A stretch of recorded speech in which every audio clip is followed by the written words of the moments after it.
Kaixo egunon, gaurkoan YouTubeko kanaletik egin didaten galdera bati erantzungo diot.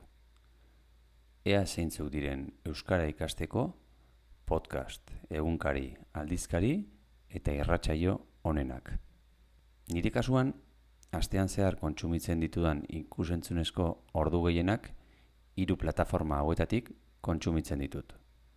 YouTube, Netflix eta iVooxeko podcastak. 3 plataforma horietan, gaur egun ez dago euskarazko material askorik. Bestelako plataformetan ez dut denbora askorik ematen, beraz, eskainiko dudan informazioa ez dakit oso fidagarria izan daiteken. Hala eta guztiz ere, ordoa botatako galderaren erantzuna.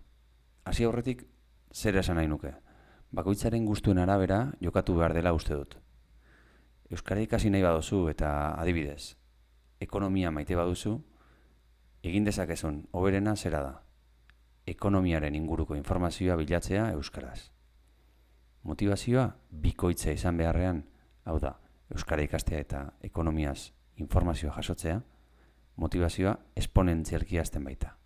Irratiaz ari bagara, euskaraz egiten duten hainbat irratikate daude, baina indartsuenak EITB taldearenak dira. Euskadi Irratia eta Gaztea. Kategorietan hainbat irratsaio aurkituko dituzu, eta bertako web horritik entzun ditzakezu saioak gainera. Adibidez, kultura eta sortzaileen inguruko gaiak gustuko badituzu, Euskadi Irratiko Arratsean saioa gomendatuko nizuke.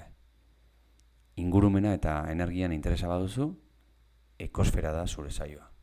Zientzia eta teknologia arloan Teknopolis dugu referentzia telebistan. Saio benetan interesgarriak eta kalitatezkoak.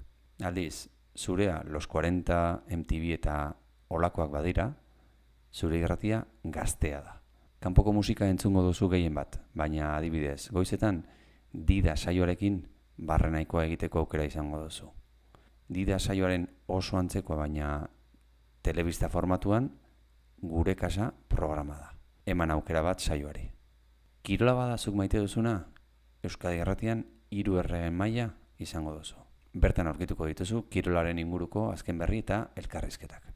Euskadi Irratia edo Gazteaz gain, hainbat irrati daude Euskal Herrian zehar euskaraz dihardutenak. Nire gomendioa hauxe da. Ikertu, entzun, alderatu eta aukeratu. Azkenean aurkituko duzu euskara ikasten lagunduko dizun saioa. Telebistaren kasuan, pasaden egunean adibidez, euskara ikasten dabilen lagun batek zeran esan zidan. Euskara ikasteko zintxan ikusten duela. Orokorrean, uste dut, ez dela aukera txarra aurreta gazteen saioak ikustea euskara edo edozein hizkuntza ikasteko. Horrela uste baduzue, ETB3 da zuen katea. YouTuberen inguruan, gaur egun ez dago YouTuber askorik euskaraz egiten duenik.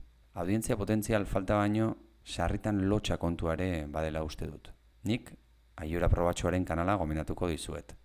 Azken aldian gainera, gaztererako azpidatziak ere aurkituko dituzue bere kanalean. Aldizkarien inguruan, nik berria irakurtzen dut gehien bat. Ez egunero, baina bai 3-4 aldiz astean. Euskara bikain erabiltzen dutela uste dut eta ikasteko oso aproposa izan daiteke.